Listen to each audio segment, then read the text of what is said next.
Hello everyone, so welcome back. My name is Akashamitra and I'm going to be giving a talk in the second half of the class.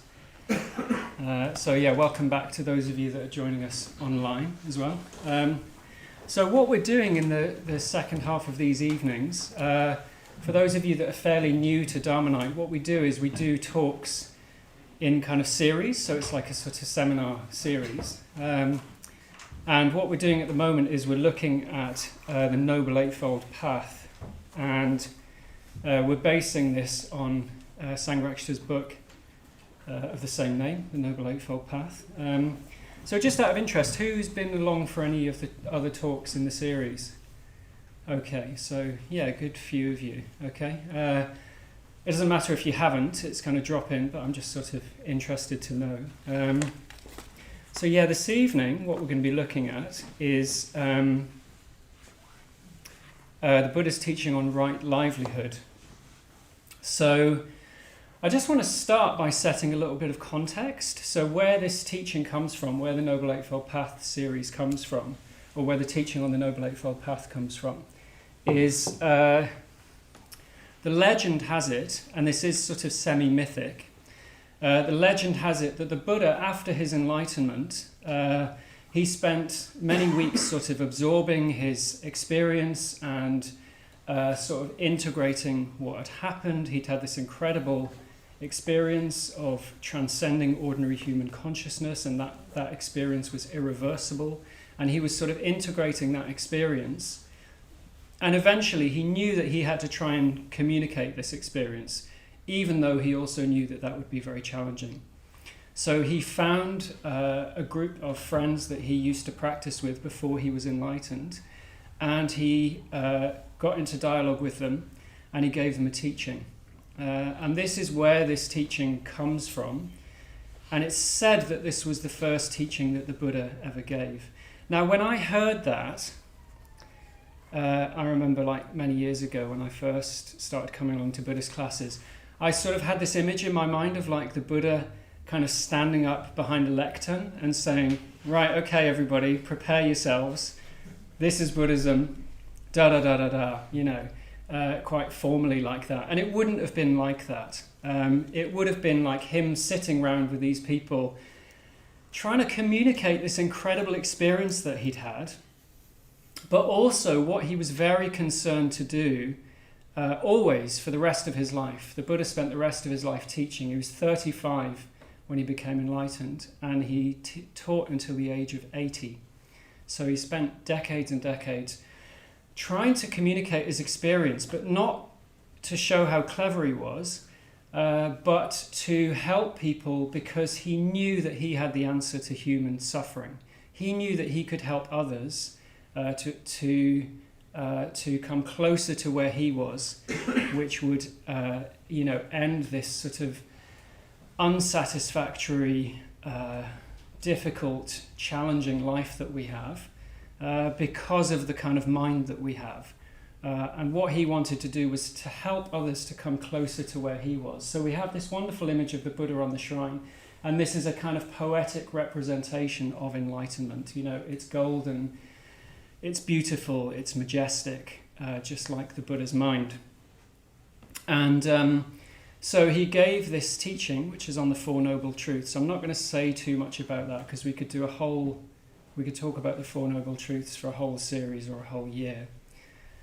But the fourth Noble Truth is the Noble Eightfold Path. So what that means is, that we can end our ordinary human suffering.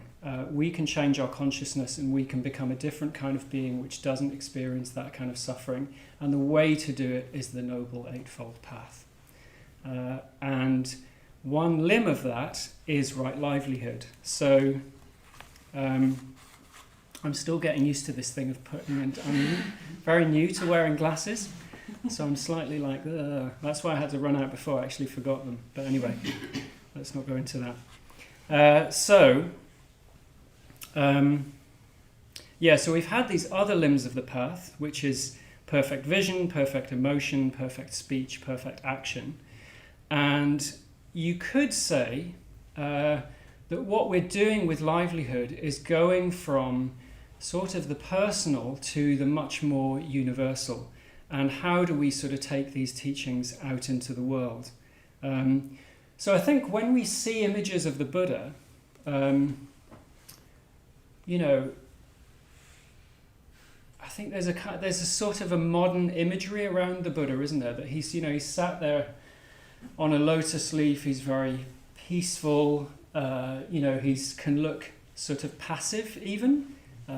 You know, like I've often seen Buddhas for sale in kind of like, you know, shops where they sell wind chimes and things like that, and, you know, Thai restaurants, and, you know, there's this thing of like, oh, the Buddha's so peaceful and he's so calm and all of that.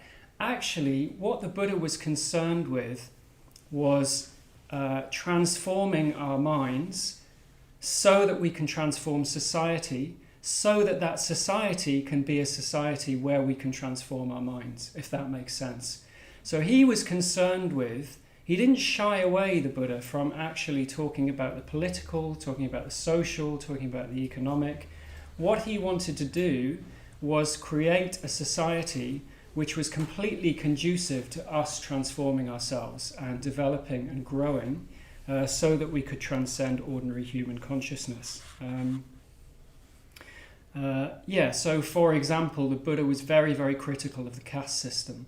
So some of you might be familiar with the idea of caste, which is still prevalent in India to this day, where somebody's born into a system of kind of graded inequality and people are discriminated against because of their birth. So the Buddha was very, very vocal in criticizing this. You know, he didn't just sit there and sort of teach people how to meditate. He really, really wanted to change society.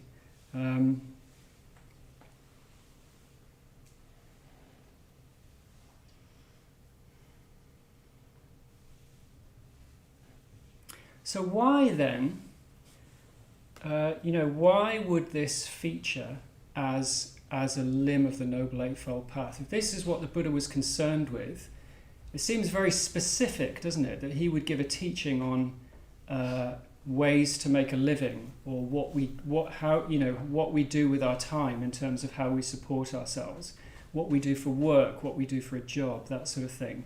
It seems sort of strangely specific when you put it next to perfect emotion, perfect action, all of these sorts of things. So does anybody have any idea, or, you know, why do you think this would be included as a limb of the Noble Eightfold Path?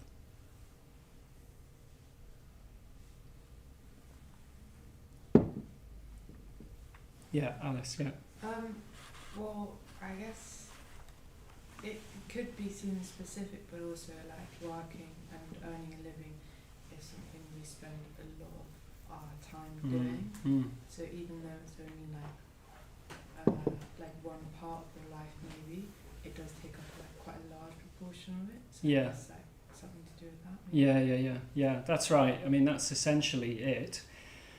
Most of us have to work, don't we? And in the Buddha's time, it was no different. Most people would have to work, and we spend a lot of time in work. We spend a lot of time earning money to support ourselves. Probably more time doing that than anything else. Maybe sleep. There isn't a sleep limb of the Noble Eightfold Path, but the Tibetan Buddhists are very into even transforming your sleep and trying to gain enlightenment through dream work and so on, but we'll leave that aside for now.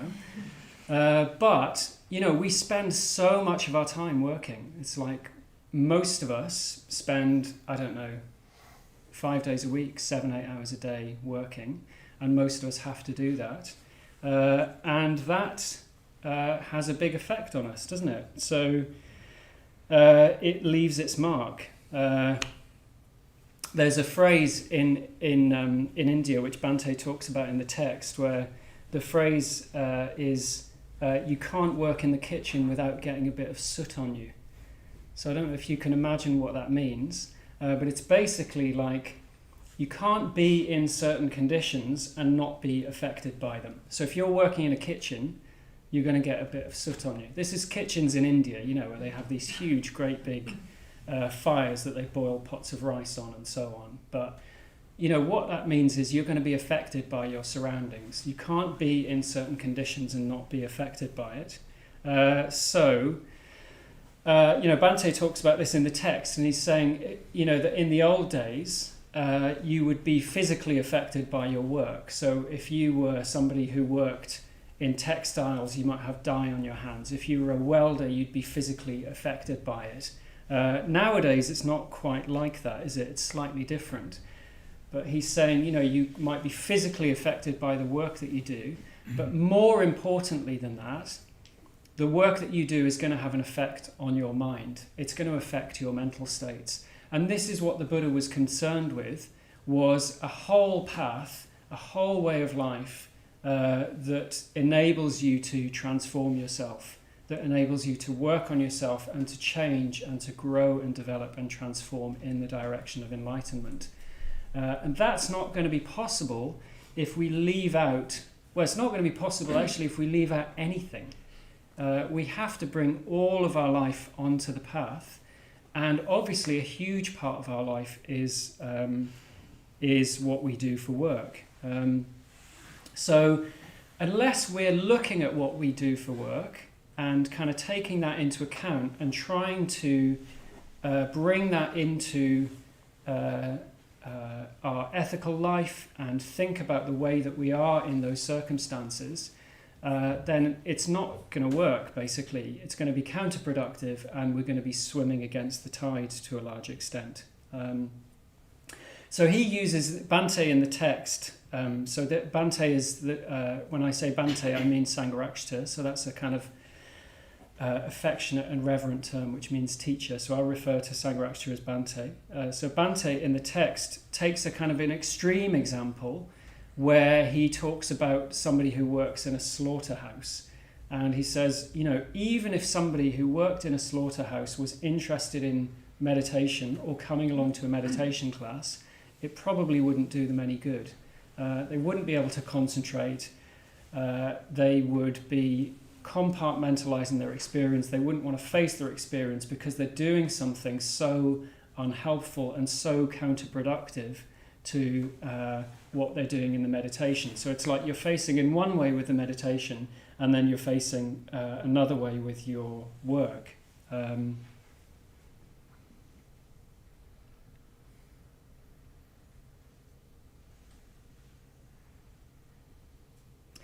So he also talks about that in terms of the effect that it has on the mind. Even though he gives the example of a stockbroker and a bookmaker, like just thinking about making money all day, getting obsessed about figures and what the stock market's doing and all of that sort of thing. And all of these things actually not being very conducive to trying to live a sort of a simple and an ethical and a straightforward life.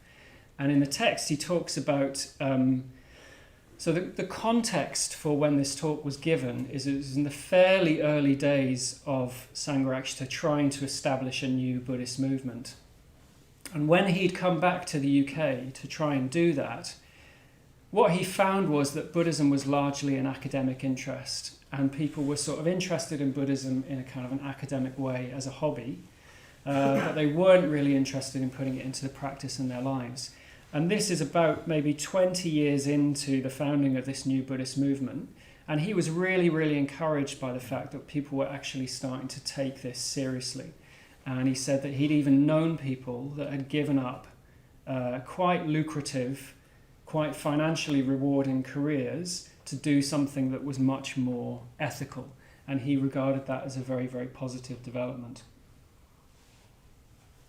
So maybe I'll say a little bit more about that in a moment. I'm just wondering, would any of you do that? Have any of you done that?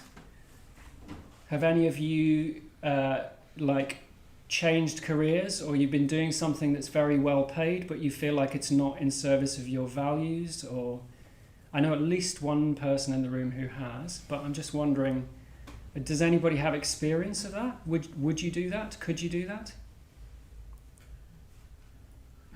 Go on, yeah. Well, I had a relatively well-paid job that I left to go to music college. So. Why did you do that? Because I felt like that was my calling, Mm. and I had to follow it. Mm. So, And what was I the didn't feel like I had a effect of choice. that, Dee? You didn't feel like you had a choice. That's interesting.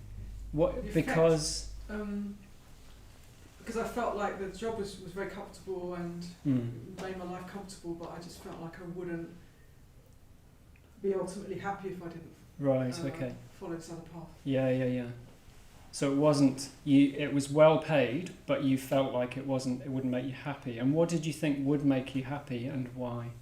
Sorry, I'm asking you some really pokey questions, Steve. I guess following a calling, Yeah. to, a sort of inner voice which wanted me to go in this Mm. direction, which was, I felt, an expression of who I Right. was. Okay. Mm. Yeah. So it was much more in line with your values, in other words. Yeah. Yeah. Great.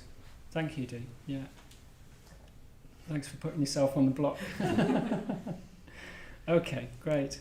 So, what I wanted to go into a little bit is what the Buddha actually had to say about right livelihood.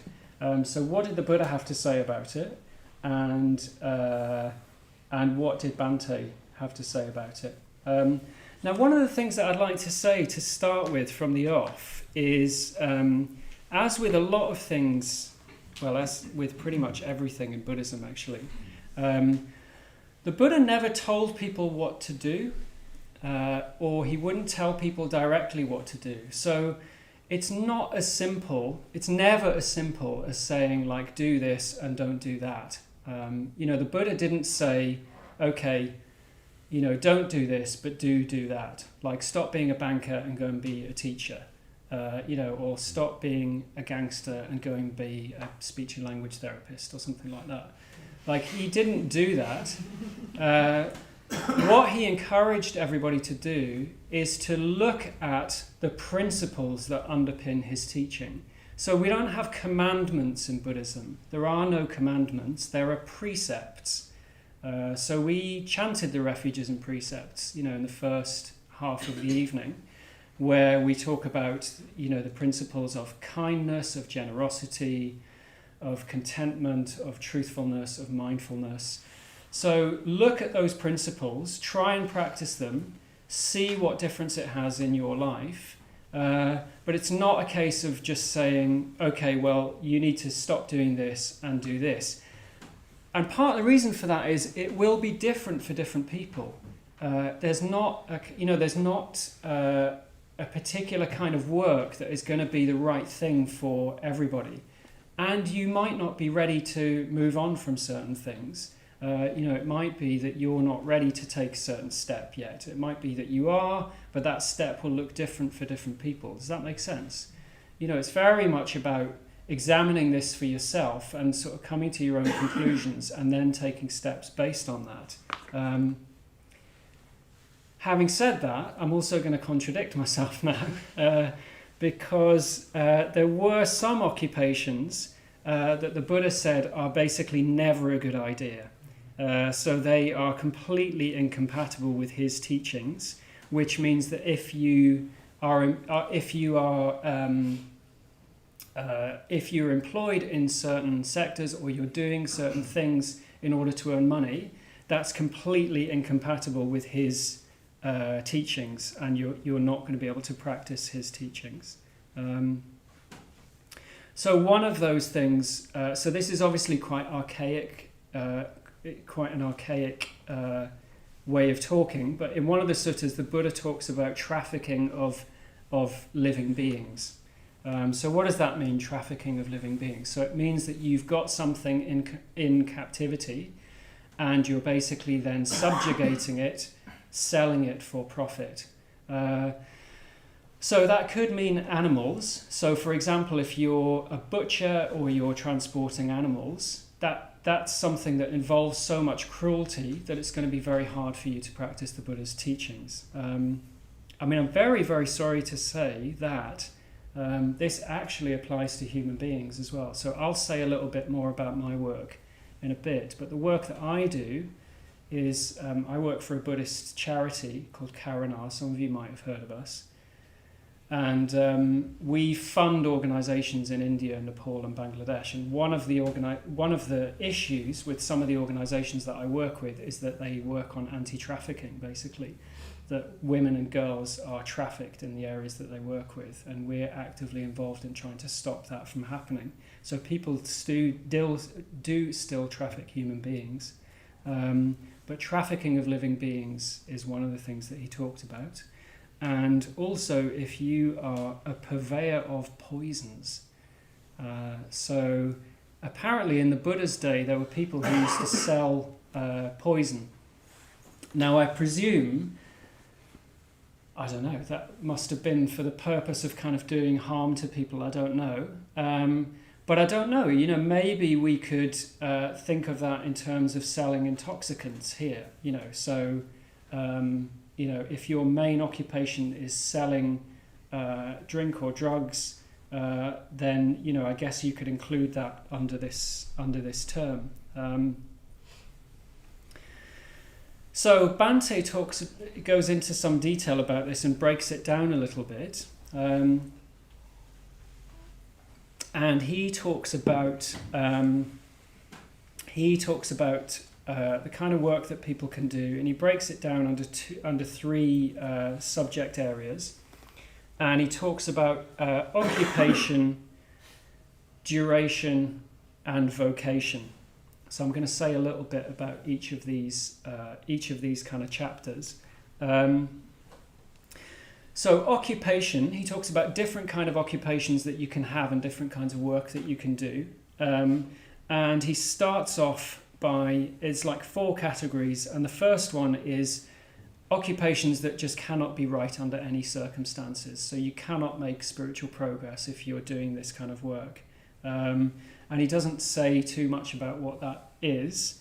I guess we've already outlined a couple that the Buddha talked about. He uses this example again of working in a slaughterhouse, that you get into such negative mental states that you can't actually meditate. It's ethically so unsound that it's going to run completely counter to any effort that you make, even if you are interested in making the effort to be ethical. I guess you could use your imagination about what else that might cover. I don't know, if you're like a gangster or something. It's that's not going to be. It's not going to sort of run parallel with the Buddha's teachings, is it? And then he talks about occupations which are not wrong in the obvious way, but that they are unhelpful because they conduce to craving and greed and negative mental states. So under that umbrella, he talks about working in advertising. I guess it depends on what you're advertising. Sophie's laughing. Did you used to work in advertising, Sophie? I don't know. Well, yeah. All right, okay. Selling luxury goods that people don't need, and they need to be persuaded that they need. So I guess that would be things like, I don't know, very, very high-end sort of perfumes, or I don't know, whatever it is. So that's not necessarily, it's not obviously unethical, but I guess what it does is it, as I said, it conduces to negative mental states. It's, it's not sort of strictly ethical work. Then, and I thought this was quite interesting, he talks about work that can constitute what he calls right livelihood. So he doesn't say it's perfect livelihood. He says it can constitute right livelihood if one practices in certain ways and one makes the right effort. So in other words, it's ethically neutral work that can be turned into ethically positive work by making the right kind of effort. So what do you think he means here? Can anybody think of an example of what that might be? I think if you're a teacher. Yeah, yes, definitely. I would say that's at least right livelihood. That could even be perfect livelihood. But Teaching's an interesting one. I'll say a bit more about it in a moment, but could you say why you think that with teaching?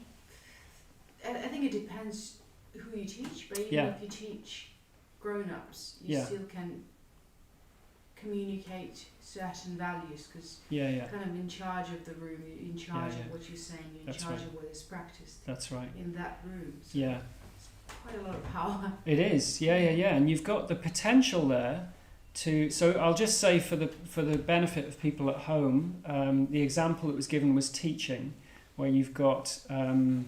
You've got people there that you're teaching, whether it's adults or kids, and you've got there's tremendous potential in that, isn't there? You can make a real difference to people's lives, and there's a responsibility that goes with that. But it can be very, very ethical work. Yeah, absolutely. Yeah, Pete.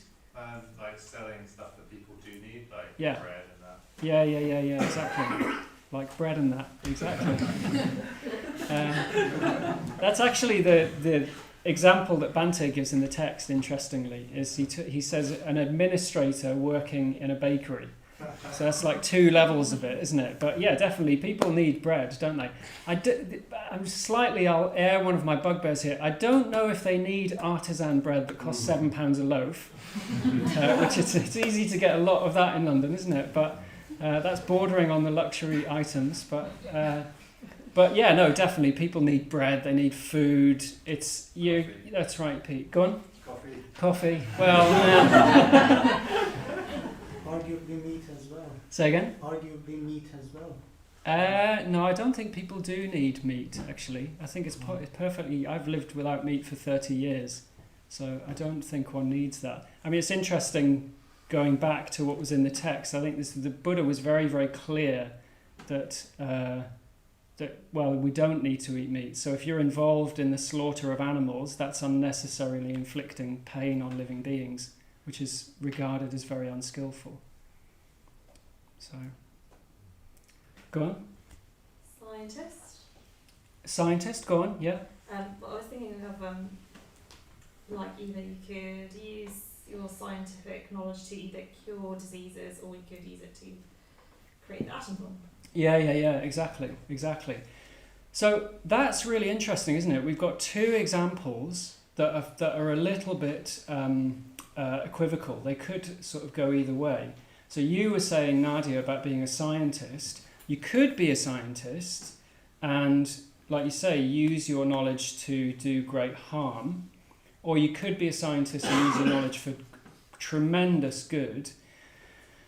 And interestingly, with a teacher as well, it's not necessarily straightforward. So I've known teachers where I don't think it's very ethical, the work that they're doing. And it's partly unethical because of the effect that it's having on them. So if you're working under tremendous strain and you're not able to meditate, you don't have time for reflection or, say, for example, sort of time for spiritual practice in the broader sense, then that would be regarded as unethical. And I know teachers, my partner included in this, who were working in an environment where they're making a difference, but it was having such a detrimental effect on them that actually they decided to leave. And that is considered unethical. It's not considered ethical to just sort of sacrifice yourself on the altar of overwork, you know? So it's not straightforward, all of this. There's kind of different ways of looking at it. And going back to your example, Pete, you could be doing something that's like just selling bread, for example, but the way in which you choose to do that could make a tremendous difference. So, for example, you could be very, very kind to your co-workers. You could be scrupulously honest in the work that you do. You could be very, very creative in that work. You could bring a lot of joy, and you could really help people around you to grow through being ethical, through being honest, all of this kind of thing. This put me in mind a little bit of, it was actually I had a conversation with someone at the class a couple of weeks ago in the tea break. It's a very interesting conversation. I met somebody who works for Dishoom. Does anybody know the restaurant Dishoom? So it's a kind of quite swanky, kind of high-level Indian restaurant. They do very nice food, actually. Anyway, they've got, there's a few branches in London. I think they're just starting to branch out into other places. And, running a restaurant is sort of fairly ethically neutral, really. But he was telling me about the work that he does, and he was saying that organisation, which is something that I didn't know, they're very, very into looking after their staff. And they do a lot to kind of facilitate the staff getting to know each other, supporting each other. They offer kind of yoga classes to their staff. They pay them properly, all of that sort of thing. And they donate some of their profits to projects in India that help feed children, basically, that help feed children that come from very, very poor backgrounds. I didn't know that about Dishum, and I was really, really pleasantly surprised.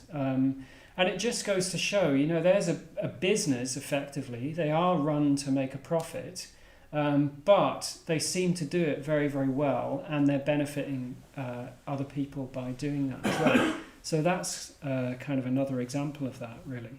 And then Bhante talks about a fourth category, which is occupations that don't contain too much mental strain. So what he means by that is just doing something whereby it's basically not too taxing. So it's positive in the sense that it leaves you time and space and energy to do other things. And this leads on to the second category, which is duration. So we talked about, we said we're talking about occupation, duration, vocation. And the second one is duration. And in the text, Bhante sort of poses this question, and he says, how much time should we spend making a living? If it's just ethically neutral work, how much time should we spend on that? What do you think the answer to that is? Anybody got any ideas? It might shock you a little bit. 0. Well, not 0, but nobody ever work, ever. But you're in the right ballpark. He basically says as little as possible. So that's quite interesting, isn't it? That he says if you're doing ethically neutral work only in order to support yourself, do it well and do it as little as possible. Just spend a small amount of time as you can actually working. So that's quite shocking, isn't it? I think it's quite shocking to us as well, because we have such a kind of so kind of ingrained in our society, isn't it? Is the idea that work is, that to be a useful human being, one has to work. It's like it's the first thing it's one of the first things that people get asked, isn't it? When you meet people, what do you do for a living? What do you do for work? It's almost like so tied up with our identity. And what Bhante is saying is, look, work doesn't have any value in and of itself. It's not valuable just to do work for its own sake. It's only valuable if the work that you're doing is actually ethically skillful, if it's ethically positive. So I'll come on to this and I'll say a bit more about this in a moment. But if you are doing good work that is bringing about good things in the world, and it's creating change and transformation for people, and it's helping people to grow, then that's valuable. But there's no value in just doing something just to support yourself. If you are doing that, actually best to do it as little as possible and just support yourself.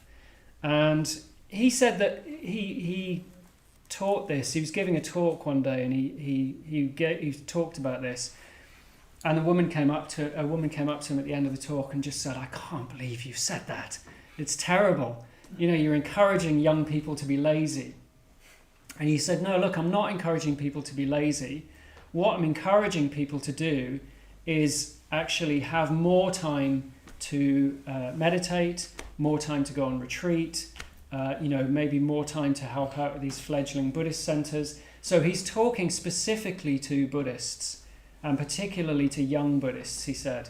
said when you get a little bit older, it's probably a little bit harder not to work so much. You might have various commitments and so on. Maybe that's not the case, I don't know. But he's saying, look, it's not about doing nothing. It's about actually having time then to do the things that are actually beneficial, that are actually ethical, that are going to help you to grow and transform. I mean, it's interesting. I was talking to Surya Gupta at the start of the class, and we were just talking a little bit about what I was going to say. And I think this talk was given at a very particular time. So I think it was given in the late 70s and early 80s. And I don't know. I mean, I'm a little bit older than a lot of you here, but I don't know how easy it is to do that now. Particularly living in London. I mean, myself and Surya Gupta were talking about it, and like when I was a young man, it was just pretty standard that you would sign on for periods of time, and just live on what we used to call the dole. Oh, they were great days. It's like I left university and I just signed on for 6 months or a year or something like that. That's what we all used to do back then. And you could sign on and, you get enough money to live on. And they didn't even used to really pressure you to get a job back in those days. You could just do it for a period of time and then work when you wanted to work. And then you take some time off and, whatever, you go traveling, whatever, you come back and then you sign on again. I mean, it's interesting. It's actually that being the case was what enabled me to end up doing the work that I do now. So I've worked in the charity sector all my life. I've worked for various charities, and I got into that because when I graduated, I just was signing on, and I thought, I'll do some voluntary work. I want to do something useful. I want to make a contribution. So I was able to do voluntary work while I was signing on, and that was what ended up actually getting me, a job that led me into very, very meaningful work. But I assume it's harder to do that now. I don't know. I mean, definitely you couldn't live on 50 quid a week in London, which is what we used to get from the dole. But it's funny how society's changed. I mean, Surya Gupta and I were both saying this centre was basically built by people on the dole. People were signing on and they volunteered at the Buddhist centre, and they literally physically built this centre. It was like a shell when they took it on. But yeah, I don't know if it's so easy to do that now. Is it? I don't know. What do you all think? No, you all say. So yeah, but the principle there is basically the same, which is like, look, it's not valuable just to do work for its own sake. We've got this real thing, haven't we, about it's like political rhetoric as well, isn't it? It drives me nuts. That when I remember, people talking about, and this isn't like a left wing or a right wing thing. It seems to be a thing that both Labour and Conservatives say is like helping hardworking people, hardworking families. I always just think, well, what about the people who aren't hardworking? Like, do they not matter? It's hardworking people. We want to support hardworking families. So like. Me in 1997, I would have been outside of that, not worthy of being helped. But it's the rhetoric that we have, isn't it? It's like you have to work hard to be a valuable human being. And Bhante's saying that's not the case, basically. Yeah, go on. I think it's serendipity that I'm sitting here. Just 3 days ago, I quit my job. I'm a chef, and I quit because I was like ground to the bone. But I really love my job, and I really love my profession, and I don't know how to do the two. It's really difficult to find somewhere that you really believe in terms of the way a business is run, or the kind of food you want to cook, and for it not to cost everything. Especially in London, it's really normal to work sort of like 5 or 6 doubles a week, right, which might be like 70 or 80 hours. Yes. And we all know that that's not what we want, but it's like that or nothing. Yeah. And I think when you already invest so much into your profession and your skill set and everything like that, it's like you don't want to give it up, but you also know it's wrong, and I just don't know how to navigate that. Oh, thank you for sharing that. Yeah, so you're passionate about what you do, but the system, the way it's set up, basically you just think it's not right, it's not ethical. Yeah. Oh, thank you for sharing that. Thank you. Yeah. Yeah. Okay. So, let's just see if there's anything more to say about that. Yeah, so then he talks about the third aspect of this, which is vocation. So we've talked about occupation, we've talked about duration, which is basically if you're just doing ethically neutral work, just doing it as little as possible. And then there is vocation. And he says this is the ideal, basically. This is really, this is the perfect way to work. And this is where you're doing something that is completely in line with your values and is very ethical and is helping people to grow and is, doing something in the world which is, supporting people and helping people to transform. And this is the way that you make your living. So he says that this is ideal, but it's rare. It's not always easy to come by. And one of the things about this is that if people are doing this, they love what they do so much that they don't mind if they spend all of their waking life doing it, basically. And this put me in mind of a story, which is it's a very short, well, it's not really a story, it's kind of an example, which was a little example that my partner was telling me about. So she lives and works at Adhisthana, which is one of Triratna's retreat centres in Hereford.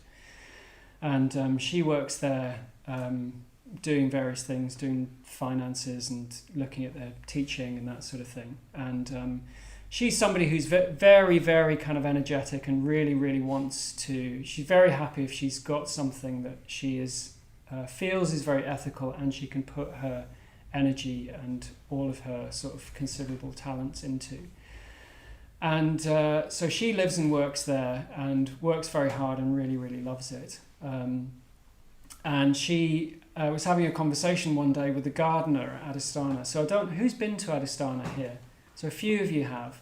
It's very, very beautiful. Like it's this retreat centre that's built around an old house.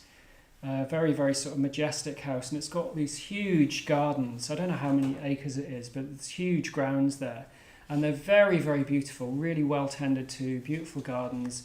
And it's one man largely who looks after those gardens. I mean, when I've met people who've gone there, they always can't believe that it's one person that looks after all the grounds, but it is. It's one guy I think he's in his early 60s, but he's like this human powerhouse. His name's Sanghadeva. And anyway, they were in the office one night and Sanghadeva came in and he said to my partner, he said, "Oh, do you know, I absolutely love living here. You can work 7 days a week." And he said, "I absolutely love work." And my partner said, "Me too." And they just high-fived each other. Because that's her idea of heaven as well, is just being able to work 7 days a week. And I used to be a bit kind of like about that. And I was like, no, you must rest and you must have a day off and stuff like that. But actually, if you're doing something you really love, you don't need to do that. So this put me in mind of an organisation that I work with very closely. So as I said, my role is I work for this charity and we fund organisations in India, Nepal and Bangladesh. And my role is that I oversee the implementation of the work, particularly in India. And so it's my job to spend time with these organisations and sort of have oversight about what they're doing and work with them to sort of develop the work and this sort of thing. And there's an organisation that I work very closely with that are called Nishta. They're based in West Bengal. And they really came to my mind when I was thinking about this idea of just being very, very happy to spend all of your working life doing something. So they work in very, very difficult circumstances. Like I said, it's working with girls and women who, and like child marriage is a very big issue in that part of the world, and they're trying to work with girls to stamp out child marriage. They're trying to stop trafficking. There are girls that have been murdered that have been in their project. Like, it's tough work. It's really, really hard. And they are just these incredible powerhouses of women. And particularly there's one woman called Mina, who's a very good friend of mine. And it's like she has so much energy. And I think this is one of the things that you will find when you come across people that are doing work that they really, really care about. It's very, very ethical work. It frees up tremendous amounts of energy. So she gets up at 5 o'clock in the morning, she does a spiritual practice, and then she starts her work for the day. She works all day, and she finishes usually at about 10 or 11 o'clock at night. And that's just what she does. She doesn't really have a life outside of work. She's so dedicated to it. She's so joyful with it. And I remember one of the women that works at this organisation, during the pandemic, things were really difficult over there. Lots of the communities that they work with were struggling. They were having a really, really hard time during the pandemic. And they had 2 cyclones within the space of a year, which caused devastation in the region where they work. And I was there visiting them in October. And this woman called Manami, who is the woman that I was thinking of, she described that time to me, and she said, I've never been happier than during that time. And I thought, gosh, what a really strange thing to say. And she said, the reason why I was so happy was I didn't know how capable we all were of responding until those really, really difficult circumstances. And they just responded to incredible difficulty, mobilized all of the people in the community to get emergency food, to get emergency medical supplies into the villages. And she said she was just so happy doing that because the conditions were so intense.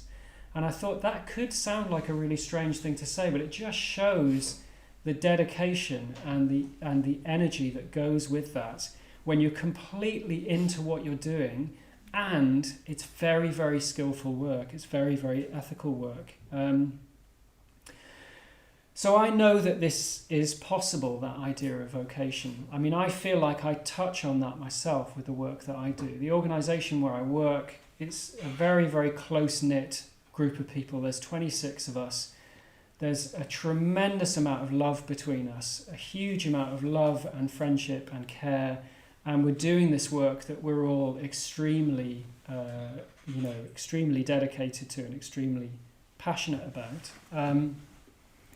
But I was thinking about this, and I was thinking, well, honestly, what could I say about that? Like, what effect has this had on me? Because I don't get up at 6 o'clock every morning and start work, and I don't always feel completely joyful every time I go for work. I do really love what I do.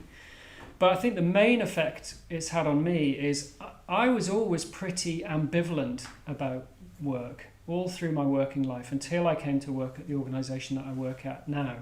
I was always a little bit like I felt like I should be slightly doing something else, or there was always a better option somewhere else. And the main thing for me is like I just don't have that ambivalence anymore. It's like so much of my energy is just free to flow in the direction of what I'm doing. I just don't feel that ambivalence. I just feel like I'm in the right place doing the right thing. And that in itself is actually just a tremendous gift, I think. So I'm going to start wrapping up. And I think one thing that I want to say is, which isn't in the text, is like, I sort of thinking like, well, okay, well, how is this useful for all of us, and how is this useful for all of you? Like, what could the takeaway from this be?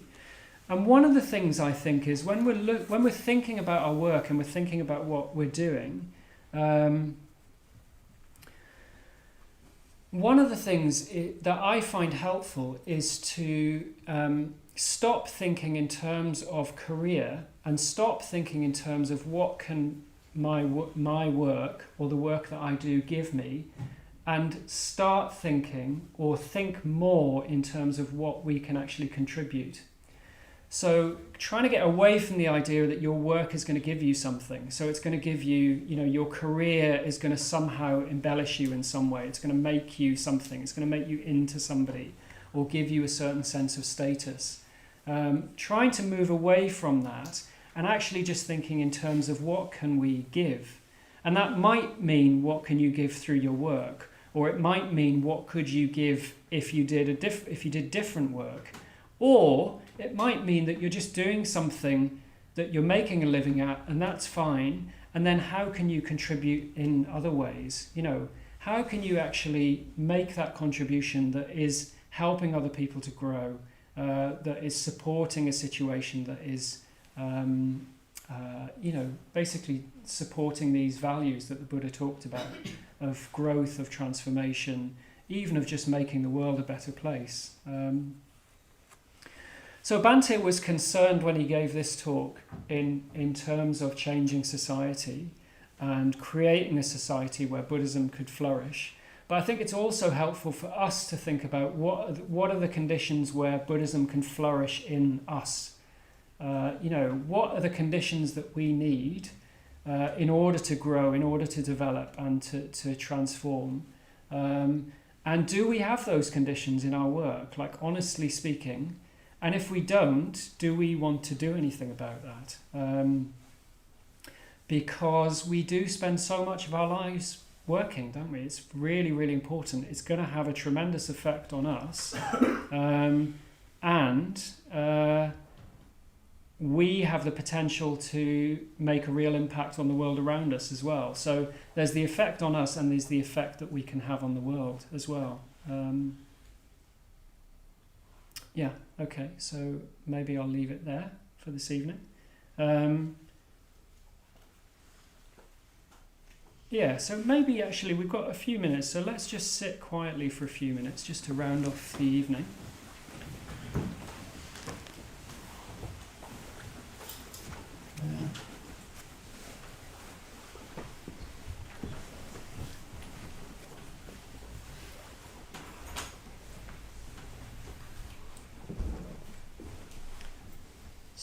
Let's just sit for a couple of minutes. Perhaps just letting the evening sink into us, absorbing the meditation, whatever's happened this evening. As we start to turn our minds towards leaving, going out into the world, what are we taking out into the world with us? What do we bring, perhaps to the people that we're going home to, into our day tomorrow, and so on.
Away and have a safe journey home, everyone, and we'll hopefully see you next week.